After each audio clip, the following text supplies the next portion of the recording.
On this episode, we smoke the Blanco BG Reserve Short Lonsdale. This is a unique and delicious cigar that might be a little bit rare, so we're happy to bring it to you. Welcome to Burnline Podcast. Burnline Podcast. The burn line on a well-crafted cigar is straight and sharp as a razor, much like our wit and wisdom. And welcome everybody to Burnline Podcast. I'm your host, Johnny Midas. I'm your host, NM. Hi, NM. How are we doing this morning? Good. I was doing initials because of BG. Yeah, BG stands for... It's a Brian Glenn. Yeah, that's definitely spelled Irish. Yeah. Way too many Y's in there. The vowel for people from small islands in Northern Europe. So the Blanco BG Reserve, this is going to be a real treat. As usual, Burnline Podcast is brought to you from the Hot Box, the smoky back room where deals are struck and fortunes are made at the Blanco Lounge of Union Cigar, Hanover, Pennsylvania, USA, the only Blanco lounge in North America. And we are smoking a Blanco product, so that kind of goes, right? Yeah. I'm happy to be doing this. We love this brand here. Yeah, so the Blanco BG Reserve, this deserves a little bit of backstory, but let me tell you about the cigar we're going to smoke today. This is the BG Reserve Short Lonsdale. It is a 5.5 by 46 that retails here at Union Cigar Hanover for $11.50, while a 20-count box will set you back $184, a savings of $46. You could buy a damn good lighter for that.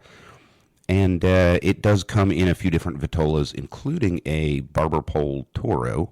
This is not the Barber Pole. This has the San Andres Mexican wrapper. And that's what we'll be smoking. This is my favorite vitola, not just because I'm a small ring gauge guy, but it's short enough to really enjoy the whole thing down to the nub without getting interrupted and so on and so forth. So looking forward to this. So, Nick, why don't you tell us a little bit about the Cigar Obsession collab and the BG Reserve? Yeah, so a gentleman named Brian Glenn, as I alluded to earlier, and Dave Blanco, the head man for Blanco Cigars, collaborated on 4 different cigars, actually. So there's first third, second third, final third, and then the BG Reserve. I'm glad they didn't call it the third. Third, yeah. Fourth third, fifth third. Yeah. That's actually a bank in southern Indiana, Fifth Third Bank. Fifth third.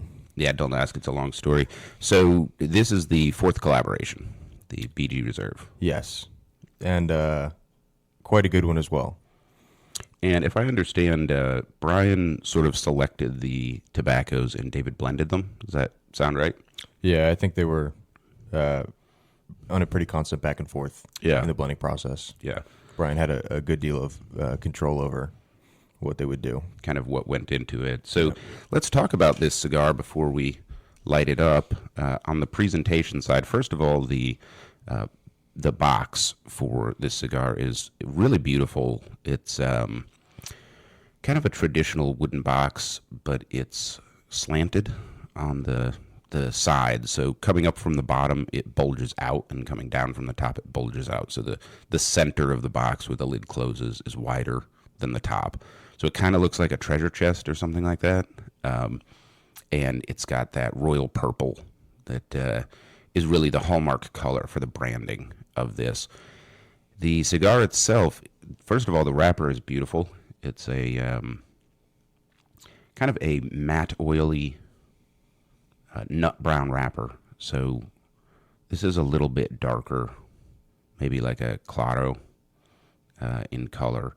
It does have a pigtail and a closed foot, which is a little bit hidden by this royal purple ribbon around the foot. Such a deep purple. It's a deep purple. Don't forget to remove the ribbon before lighting up.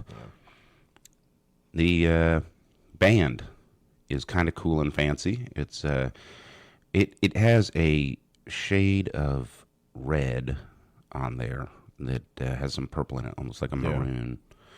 And then it's got the BG in this flowery script on this purple background that looks like, I don't know, fancy old wallpaper almost. Yeah, I was gonna say wallpaper. Yeah, something like that, with raised gold accents, and it says Reserve on the bottom. All of that is, pressed into the band.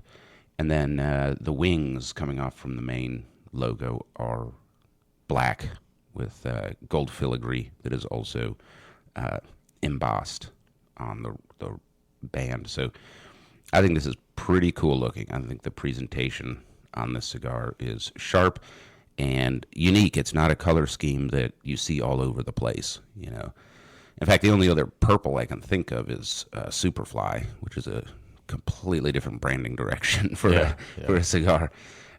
So the use of kind of these unique colors and all of the colors that they use, they complement each other, but they all have like this rich, almost royal type of feel to them. So it's pretty cool, like the presentation. It definitely screams, elegance. Yeah, this is like a sophisticated, elegant type of cigar, I think. Anytime you put Reserve in a cigar name too, I feel like it lifts it up a little bit too. This is the Reserve edition. What they need to do is partner with Brian Glenlivet. Yeah, there you go. Produce a collab whiskey. So I am removing the ribbon from the foot. Definitely don't want to apply any flame there. And we have this pigtail head. So there's a few different ways you can approach a pigtail. One is to have an open double guillotine cutter and just cut the head of the cigar off like you normally would. The other is to twist the pigtail off. That leaves a nice little punch hole, or chew it off. Or you can do something more complicated, like an X-Acto knife or something else. I would recommend just using a regular cutter. And as usual, we remind all of our listeners to clip that cigar with authority.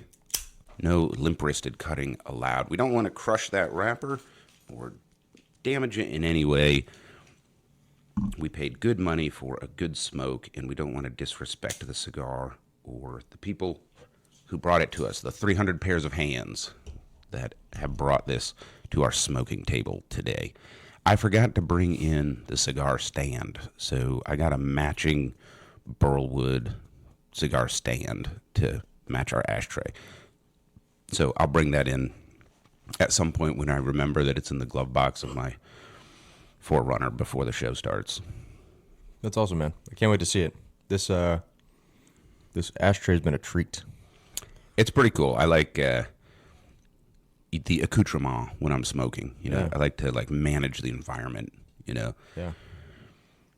So we've got the cigar. It is beautiful. It's calling to me, and it is time to light our cigar. The official lighting brought to you by Union Cigar, Hanover, Pennsylvania, USA, as well as Gettysburg. So if you're visiting historic Gettysburg, right there in the downtown circle, be sure to stop by the Union Cigar location there for your summer travel plans and meet some of the crew. And we would love to get your thoughts on both the shop and also your favorite cigar. So I'm collecting stories about what people like to smoke. So hit me up and let me know what you enjoy, and we'll turn that into some kind of story or a collection to share with people. So we are lighting this cigar. As always, we remind you to toast your cigar, not roast it. Toasted, not roasted. Toasted, not roasted. Toasted, not roasted. It's toasted. I get it.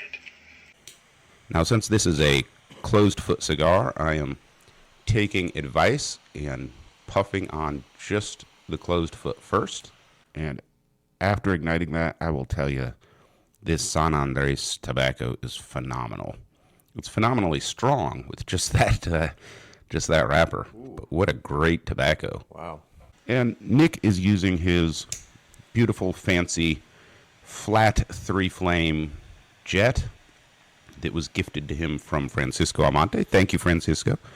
And I am using my square quad flame Vertigo torch lighter.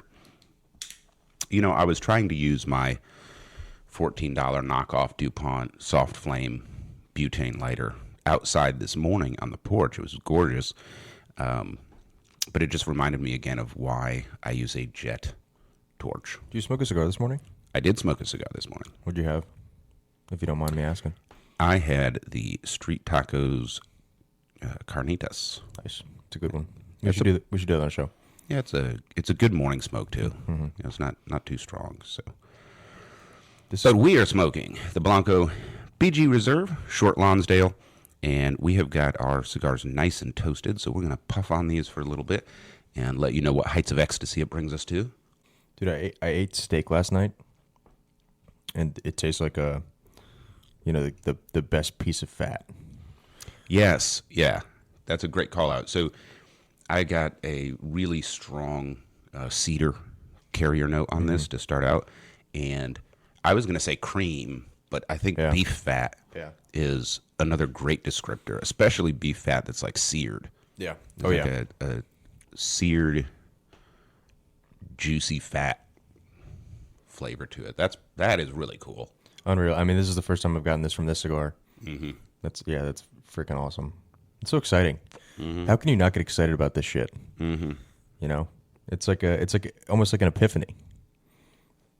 So, great smoke output. This is a 46, so it is a small ring gauge, and the smoke output is great. So, some of the things that I like in a cigar is some resistance on the draw. So, if you're a Gordo fan, I'm not, because I don't get enough resistance to the draw on a Gordo.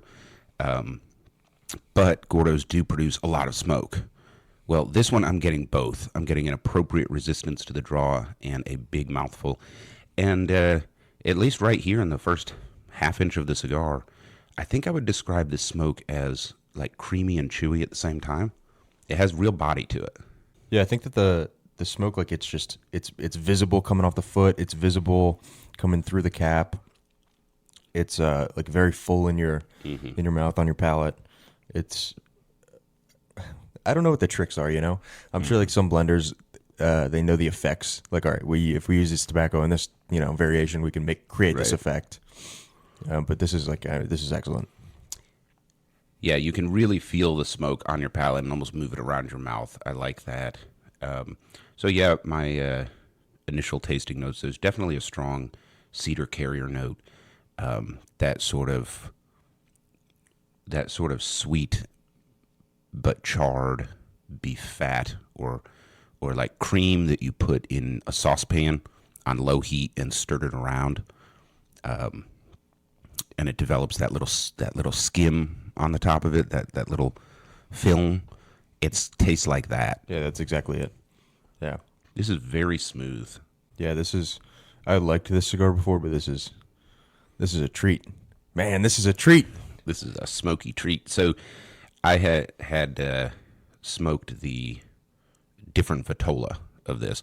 I do like the Figurado, and I think I've told folks before I like to choose a Figurado if I have that option, because you have to have a certain level of skill to roll that. So typically your construction quality is going to be pretty good if you're getting anything besides a Parejo. So this is my first time smoking the Short Lonsdale, and so far it is impressing right out of the gate.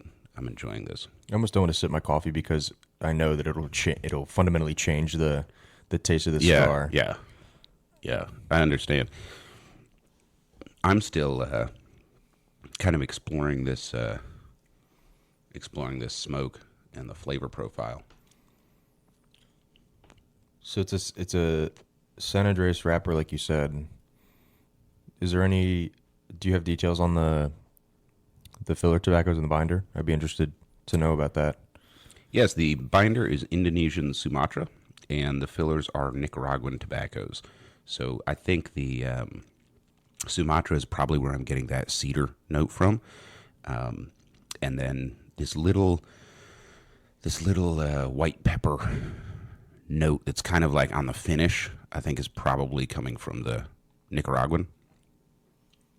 It really plays well together. This is a surprising combination of tobaccos to me, and just the ratios they're blended in. It's really playing well together. Like, it's a coherent whole. And I'm thinking about the smoke a little bit while I smoke it because it has an integrated, coherent flavor that you kind of have to pick apart. And that's in contrast to some cigars we've smoked. The Cohiba Weller comes to mind, where without the Weller to sort of blunt it, you had 5 or 6 flavors fighting each other. There wasn't like a coherent taste. This tastes like a finished product that has sort of its own flavor, like an Oreo cookie. And I'm trying to figure out, okay, where does the cookie end and where's the cream start? Dude, that's what I'm saying. That's what I was just thinking. It's layered. Yeah. You know what else everybody like? Parfaits. Have you ever met a person you say, hey, let's get some parfaits? They say, hell no, I don't like no parfaits. Parfaits are delicious. No! Obviously, here we're a big fan of Blanco stuff. Anything that Dave does, we eagerly anticipate. The 9, the Above and Beyond, the Liga Exclusiva de Familia, any of the Prince Halls. It's all really good stuff. But this is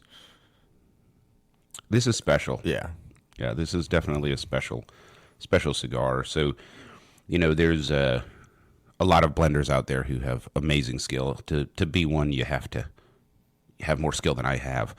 But there's a few blenders where I think their palate sort of matches mine, and that makes them extra special. And Dave Blanco is one of them. So I typically enjoy a lot of these products. This particular BG Reserve, the length at 5.5 is kind of the perfect length for the cigar lounge. It's not too long. You might get called away or something like that. It's not too short either. So in my prep for the show smoke, it was like an hour for me. I don't slow smoke my cigars. I don't think many people would finish it more quickly than that. But you might take a little bit longer. Yeah, I do. They always have sometimes they have the recommended smoking timer. They'll tell you how they the manufacturers think how long they think it should take you to smoke. Yeah. For me, I always add 15, 20 minutes. Yeah. Everybody's smoking style is different, and if I'm talking, the cigar typically lasts longer, which includes podcasting. There's a lot of talking that has to happen on this audio-only show. I mean, I don't know about you, but this cigar, I'm perfectly fine with just sitting here and smoking it with you. Yeah. There's also, I call it spice rack, but that spectrum of baking spices that you associate with holiday cookies and stuff like that. All of those sweeter side of the spice rack. So definitely have that in here as well. So a little bit about Blanco cigars. So probably, not as widespread as Perdomo or somebody like that, right? And so some of our listeners might not have access to Blanco products. Definitely, go out of your way to find one and give them a shot. You can always do a road trip. Like I said, historic Gettysburg is a destination summer campground, and you can stop by the shop while you're there. I was going to say, I know exactly where you can find Blanco products. Right. Maybe at the Blanco Lounge. Yeah. Union Cigar, Hanover, Pennsylvania, USA. So wanted to talk about that a little bit. This cigar and all the Blanco products are rolled at the Plasencia factory in Nicaragua. So Blanco is part of the Plasencia family. And this is similar to Francisco's story, where in a lot of the Central American and South American countries, you take your mother's surname. And so with Francisco, for example, his father's side is the Santanas. And, that's a really big name. Yeah, big cigar family. In Dominican tobacco, yeah. Same thing with Plasencia. So, Blanco got the Blanco name, but cousins with the Plasencia. So, one big happy family. And has access to Plasencia's super secret special stock, which goes into their estate selection cigars. Well deserved too, if I might add. Dave is an awesome guy. He's been in the shop a couple times, and obviously has a prowess for blending tobacco. He knows exactly what he's doing. So, like I said, well deserved that he has this connection.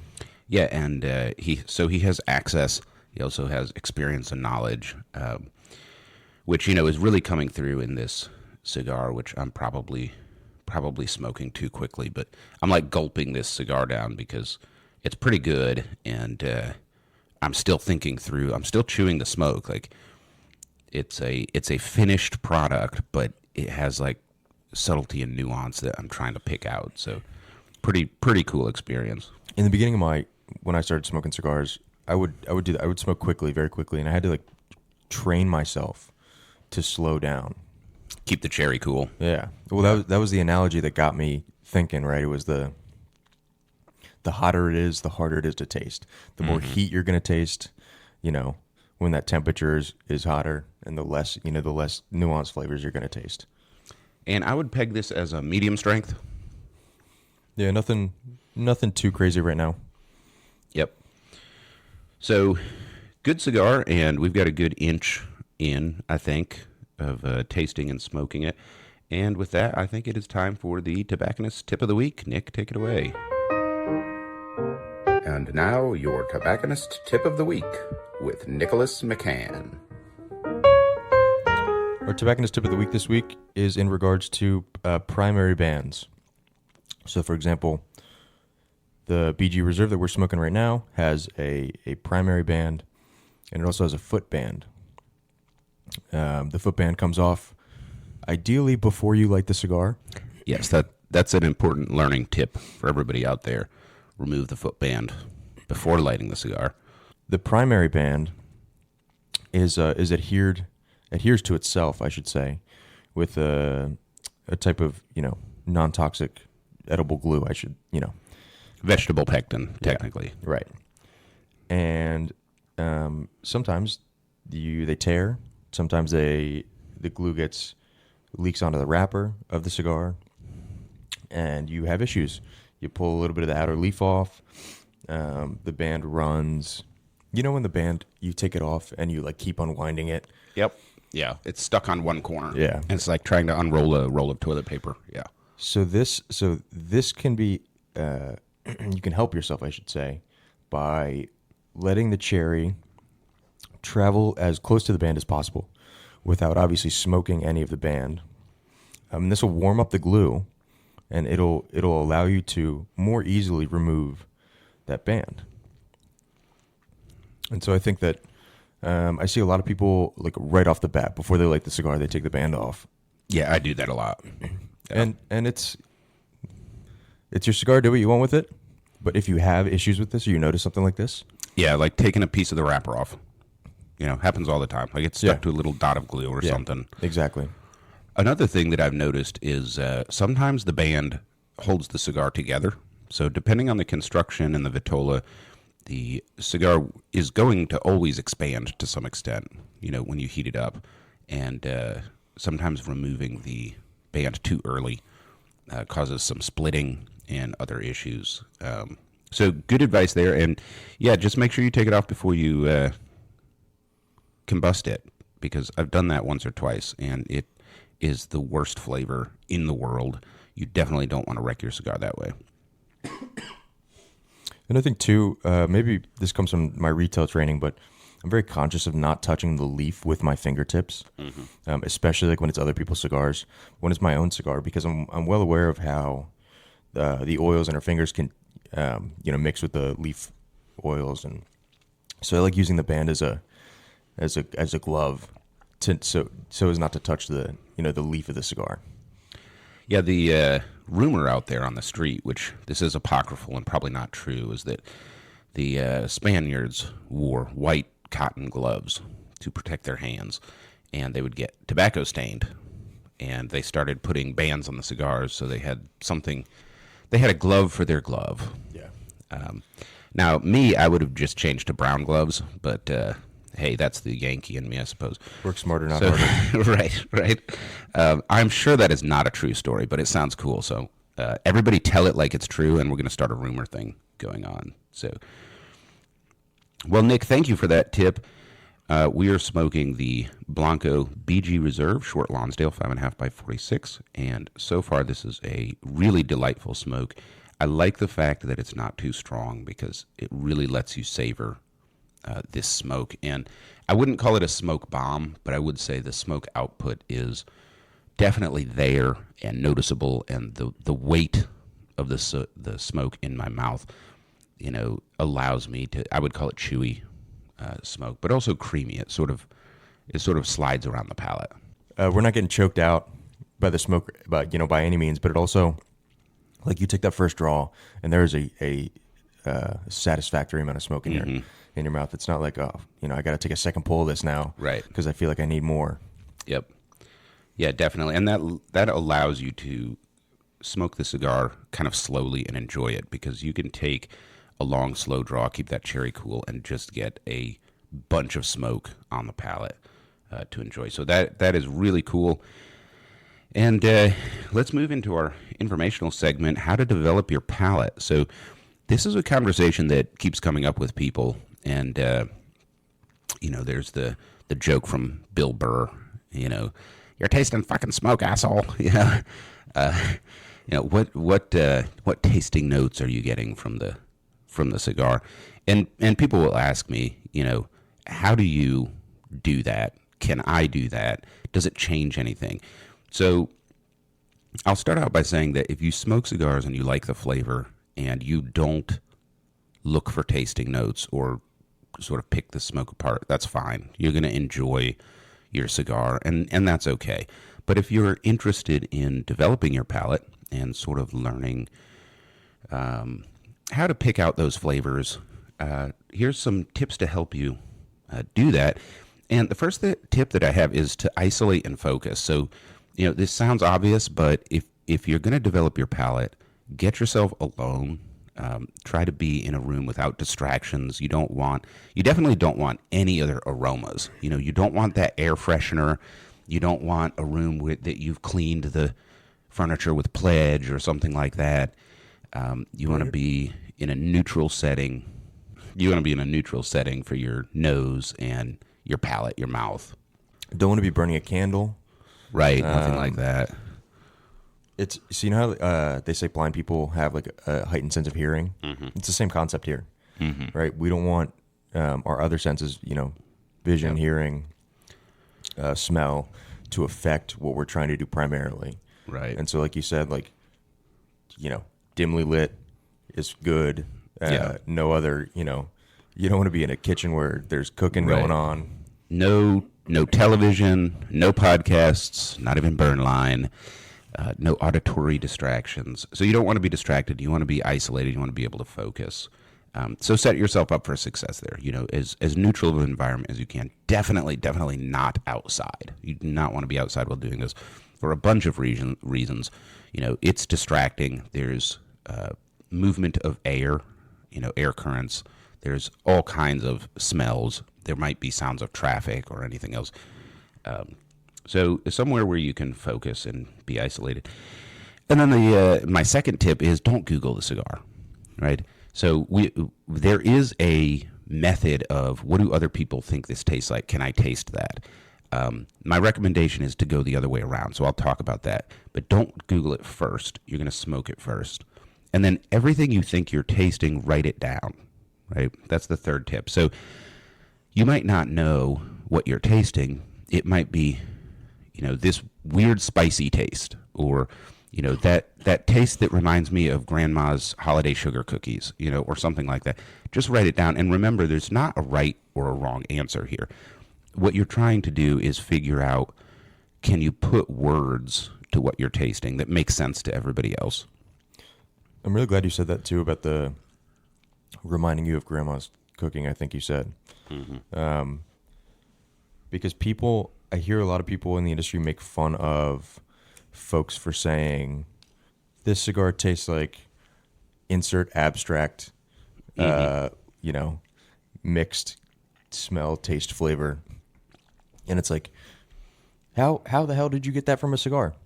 Well, so we're sitting in the back room of the Blanco Lounge, and where deals are struck and fortunes are made, right? Right. And this room like smells like something. And so one day, if I light up a cigar and I'm like, holy shit, this smells like that room. Like that's, it's distinctly tied to my memory of this place. Your olfactory memory is uniquely yours. It's super strong. And so, like, you can't tell anyone that they're not getting that. Right. So write down as weird or abstract as what you think your tasting tastes like down. So if it's, this reminds me of Aunt Bessie's fruitcake, then just write that down. If it's, this reminds me of some fruit that I had in the past, but I can't remember what the name of the fruit is, or then write that down, right? So tip number 1, isolate and focus. Number 2, don't pre-Google or research the cigar. Number 3, write down what you are tasting. And then the fourth one is use lemon water, or preferably like a sparkling water. You can influence the flavor with the lemon. However, the acidity in lemon juice cleans the palate very well, very quickly. I will typically mix a glass of water with like half a teaspoon of lemon juice. Or even better, I'll use sparkling water like Pellegrino, and I will just drop, an eyedropper of lemon juice in there, and that helps clean your palate off. And you want to clean your palate, before you start smoking. I asked Travis Pappenheim, who's the director of consumer education for Altadis, and who plays a main role in blending a lot of Altadis' cigars. I said, "What do you guys are down there smoking blend after blend after blend? What happens to your palate?" And he actually told me that that he likes to eat unsalted almonds, and that for some reason that, whether it's the oils in the almonds or the taste itself, but that he said that really helps him kind of move from one to the other. Yeah. So you want to make sure your palate is clean and keep it clean. Point number 5, if you want snob points, you can use samplings. So a sampling is a small dish of different stuff, different flavors that you can compare to the cigar. So an example would be you can take some bread and tear off a few crumbles into a dish. You can have actual spices like pepper, for example, different types of pepper. There's a huge taste difference between red telecherry pepper and black peppercorns. Salt, pink Himalayan salt, Irish gray salt. There's a bunch of different things you can keep with you in the room. The only caution that I have there is some of the spices and stuff can be very aromatic, and you want to be careful that you're not sort of bringing that into your cigar experience, and you think that you're tasting cloves in the cigar because you have a bowl full of cloves there, right? Particularly ground spices can give off quite a bit of aroma. So would you eat the spices like intermittently throughout the cigar, or what's the strategy there in practice? Yeah, typically with the samplings, you're testing your taste buds. So if you take a draw on a cigar and you're like, that tastes like cedar. Well, you probably don't need to test that, but you can totally lick a cedar strip from a cigar box and compare it. And you might, come back and say, it's not actually cedar. It's a different wood. It's a different wood. Right. Yeah. Same thing with bread, So that's for snob points. I don't do that. I did it a few times to sort of calibrate my palate, and I didn't find it to be super useful. And one reason for that, though, is I do cook. I'm actually quite good at it. And so I already know a lot of flavors and a lot of ingredients that, I know why I'm adding it to something when I'm cooking it and what I'm trying to accomplish. And so I think that, kind of gives me an edge when I'm tasting cigars because I'm already used to sort of doing that, right? That's the biggest thing, too. You're going to have trouble describing flavors if you don't know a lot of flavors. There's the 5 basic: sweet, sour, umami, or savory. Right. What are the other 2? Bitter? Yeah, bitter and salty, something like that. Yeah. So, the sixth point is compare your notes to Google or other research. So after you write down what you think you're tasting, you can calibrate it. You might just not have the right words, right? And so an example with the cigar that we're smoking, I use the term spice rack. That's kind of unique to me. And so I looked it up, and a couple of reviewers described it as having baking spices, is what they called it. So, pretty close right there, right? So you might have a note like, this tastes like, grandma's gingerbread house that she makes every Christmas. And then when you research it, they say there's baking spices in there. You're like, okay, so, that's a pretty good word for what I thought I was tasting. For me, it tastes like grandma's gingerbread house. For somebody who hasn't had that, it tastes like baking spices, right? And so you can kind of use that to calibrate the words you're using to describe the flavors you're tasting. Yeah, because then the question would be, what in grandma's, recipe is what I'm tasting? What is it? Right. And the baking spice in this case is the answer. And yeah, totally. You can get a sampler of spices. They're really expensive nowadays, but what's the difference between cloves and allspice? Well, they're actually really different, but unless you taste them one after the other, you don't know. So I use this metaphor, in the New York Stock Exchange. The only thing that you're allowed to drink is water. I don't know why, a bunch of privileged dudes back in the day just decided this is the new rule. I get probably somebody spilled some coffee on their tape drive printer, back in 1972, and someone lost their shit. So water only. And so in that region of the world, they sell caffeinated water, which I used to sell. I mean, I worked in a coffee and bagel shop in Connecticut where all of the stock traders stop to, get their bagel and lox and coffee in the morning. And, so we would sell this so I tried it. And if you really want to harm yourself, you can actually use caffeinated water to make your coffee. Highly recommended once, and you may only be able to do it once.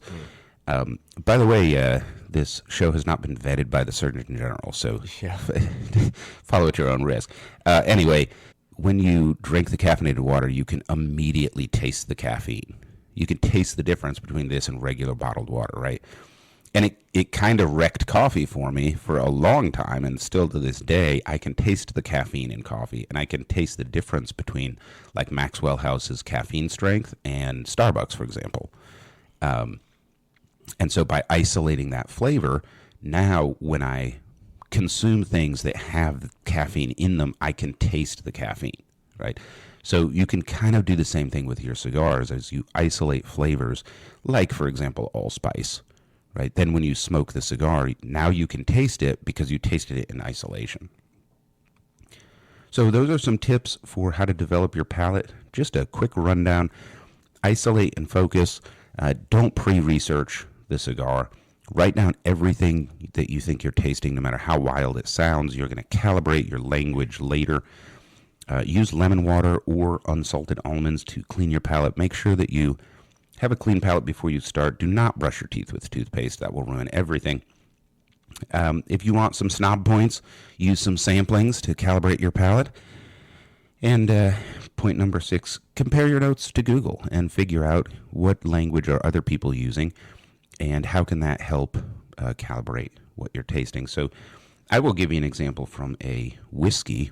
I had the opportunity to purchase a bottle of OCD number 5, which was Whiskey Bible's Micro Whiskey of the Year last year, and really had to go to a lot of trouble to get this bottle, which was picked up from the distillery in Frankfort, Kentucky.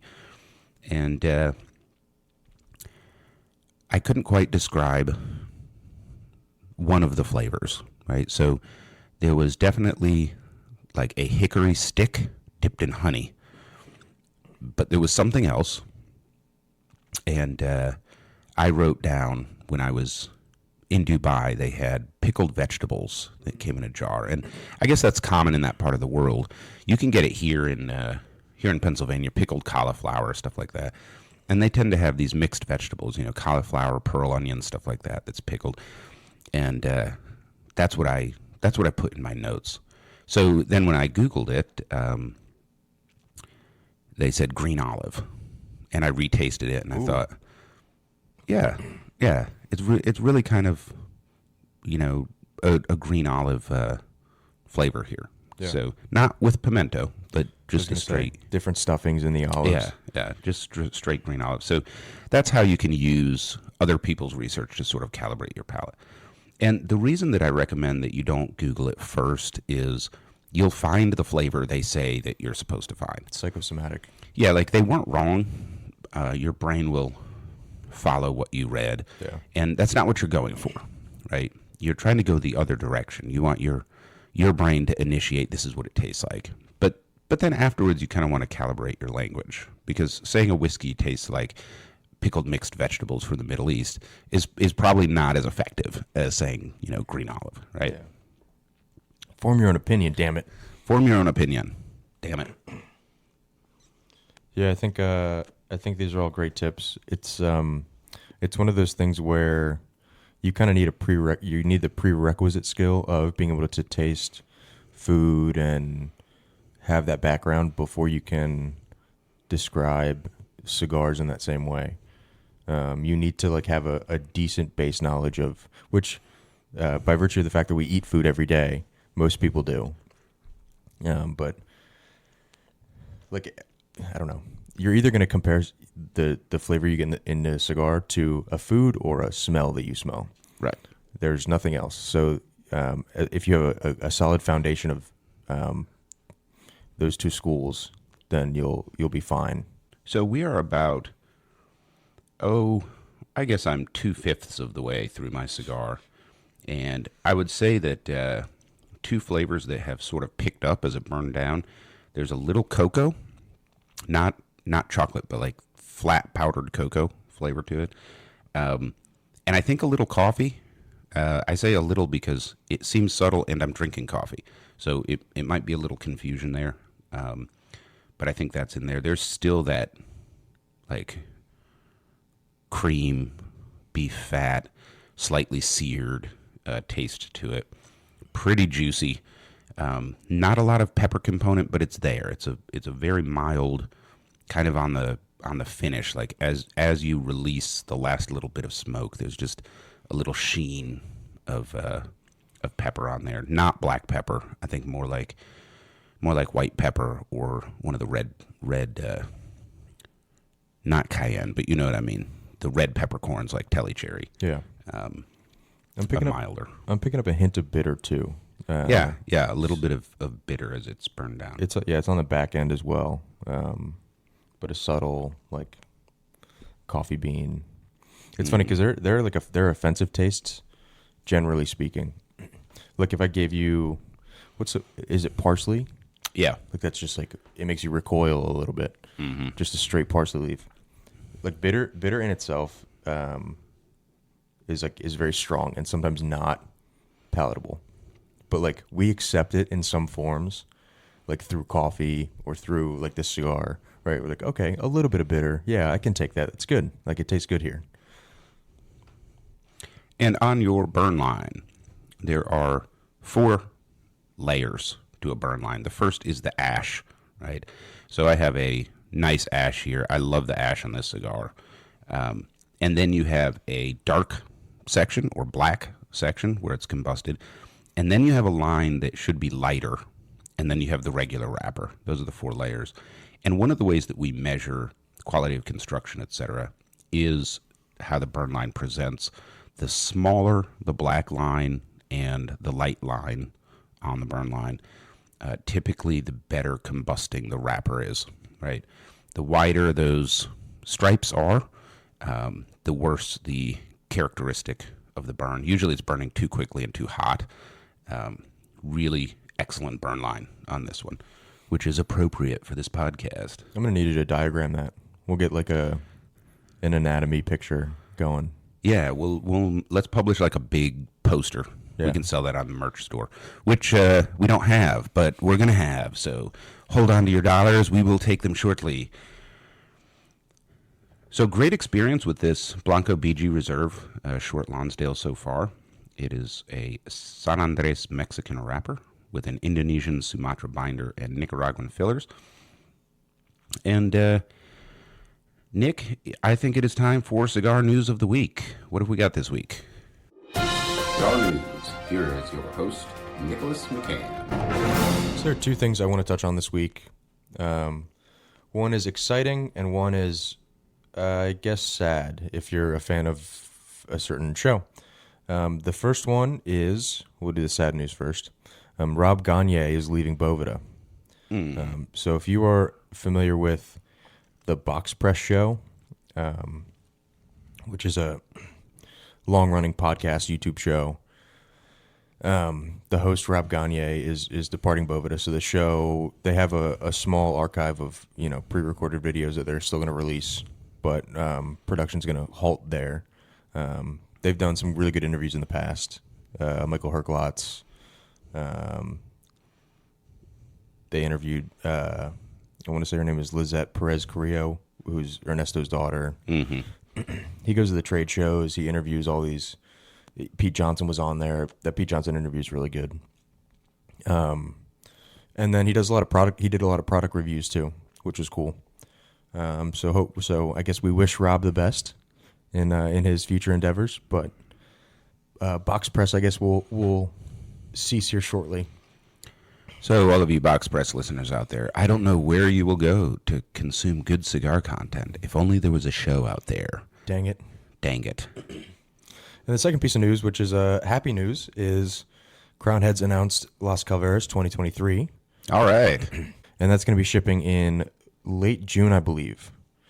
And they're doing a broadleaf wrapper over Nicaraguan binder and filler. Interesting. Do you know what color the band is going to be? I saw it. Off the top of my head, I can't tell you. It's a nondescript color. Yeah, I have all of them. So it's just one of those weird things I collect. Oh, me too. Yeah, it's so much fun to collect them. Yeah. Yeah, different color every year, same skull on the band. Yeah, and then usually the year somewhere on there too. But I mean, it's a fantastic blend. Dia de los Muertos Yeah. skull. Yeah. Yeah, it is. And actually, I got some swag. I think it was 2019. What was the purple wrapper? 2020 maybe? 2019. Yeah, right around there. You got it. Yeah, so it's a black flat bill cap, and the underside of the bill is like yellow and has the Dia de los Muertos skull. So it's kind of cool. I'm not really a flat bill cap kind of guy, but I've got that somewhere in my swag cabinet.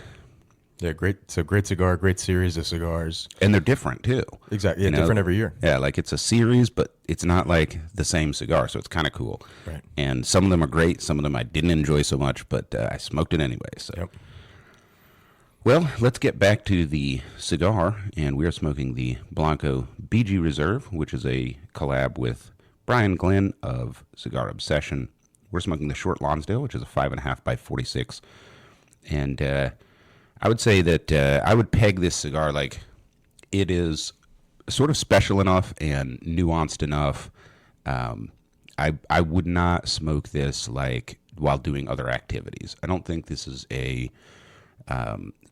football party cigar. Definitely not outdoor work or fishing cigar or anything like that. I would peg this as a solid lounge cigar. Yeah, I put it kind of in the same category as the Herrera Esteli Miami, where like if it's your wedding night, I wouldn't necessarily grab this cigar.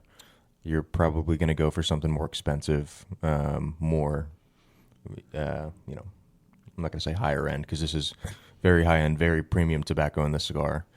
But yeah, like a long week of work, Friday night, kick your feet up, have a nice glass of bourbon. Like this is one that you're going to enjoy.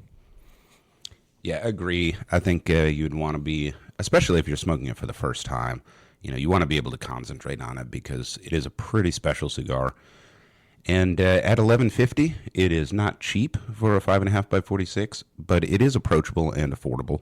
And for the quality, I think it's a great price point. So yeah, enjoy this in a lounge, and savor the flavor.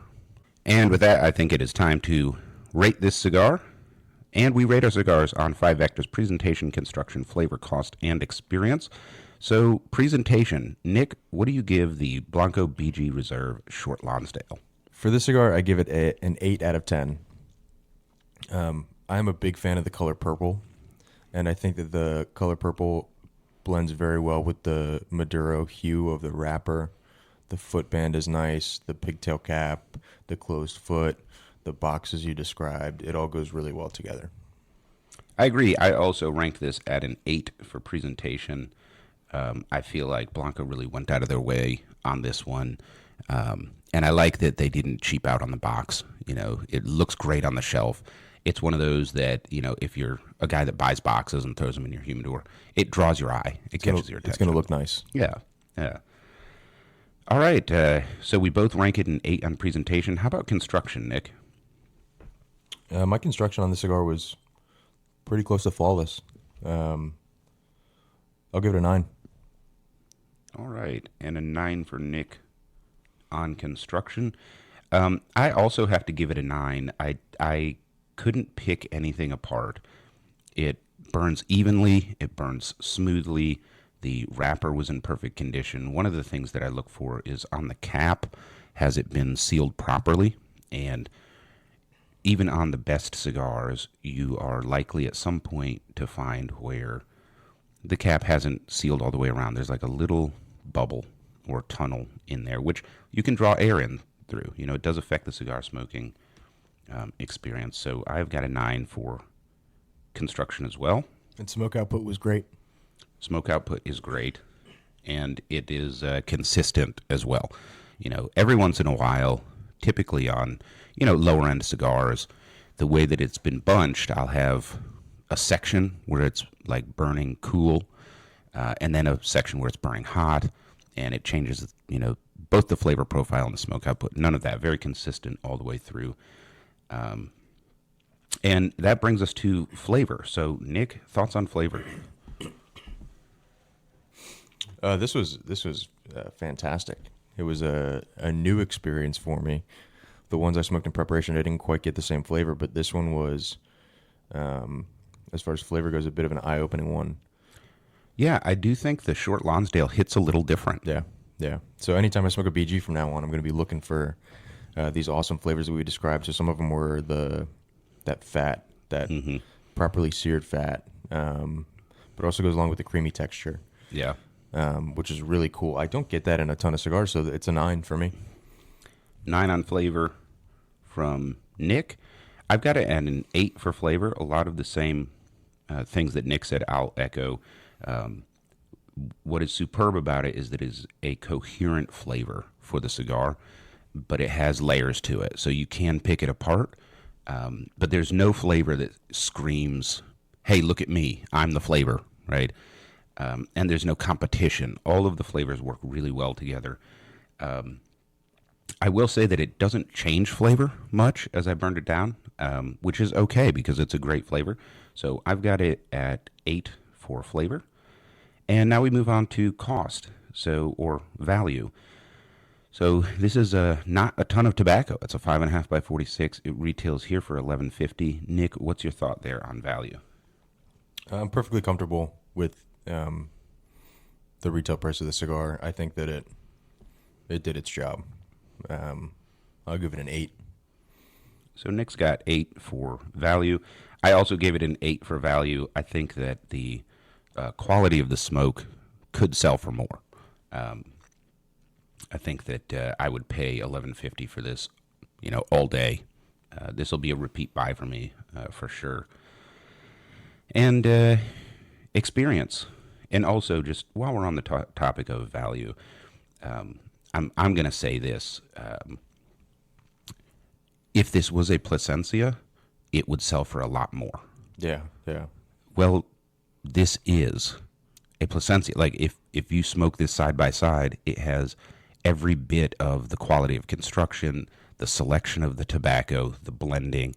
This is a high-end cigar, so I could see this retailing for $17, which is, why I give it a value rating of 8. Yeah.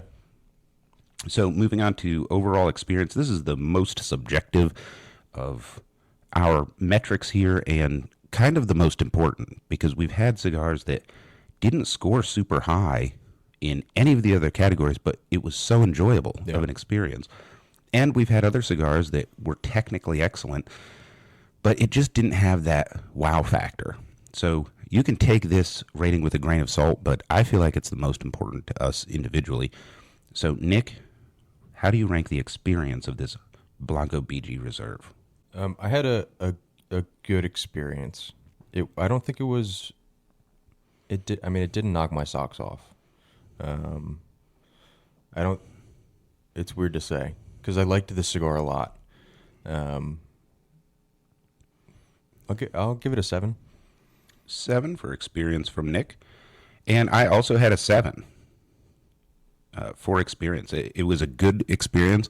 This is a smooth smoke. It's a safe cigar. Like, you can pick this off the shelf, smoke it. I do think it has some limited application. Again, I wouldn't really want to smoke this on the back patio while grilling necessarily.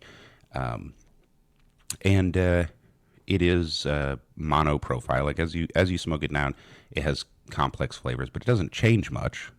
So I'm halfway through, and I think the bitter and pepper has picked up a little bit, and that's kind of it. Honestly, how I rate experience, I think I just realized this, is how much dopamine did this cigar give me? Yeah, definitely. It's like how happy. Yeah. How many happy chemicals did this make my brain excrete? And yeah, this one's a 7, but there were very, very, very good highs. But overall just solid.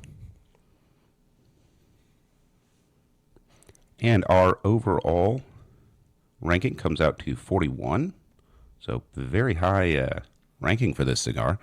That is our ranking. Again, we go up to a scale of 50. So we rank 1 to 10 on 5 different vectors. And we do that on purpose because we don't want you to confuse our rankings with other cigar rankings out there, which are all on a scale of 1 to 100, but they're really like a scale of 85 to 100 because nobody uses the first 85 points. So what's the point? Pretty soon we'll just have a 40 to 50. I've seen some that are like some blog websites that are like 3 Jasons out of 5. And it's like 3 of the guys' faces. Yeah. So there you have it, folks. We've been smoking the Blanco Brian Glenn BG Reserve Short Lonsdale collaboration with Cigar Obsession. This is a 5.5 by 46 that retails for $11.50 here at Union Cigar, Hanover, Pennsylvania, USA. While the 20 count box will set you back $184, a savings of $46. I think that this was a really enjoyable smoke, and it stands out. It has like a unique flavor profile. So recommend, if you're looking for a new cigar to try out, give this one a shot. I don't think you'll be disappointed at all. For all of you out there in the interwebs, thanks for joining Burnline. We will see you again next week.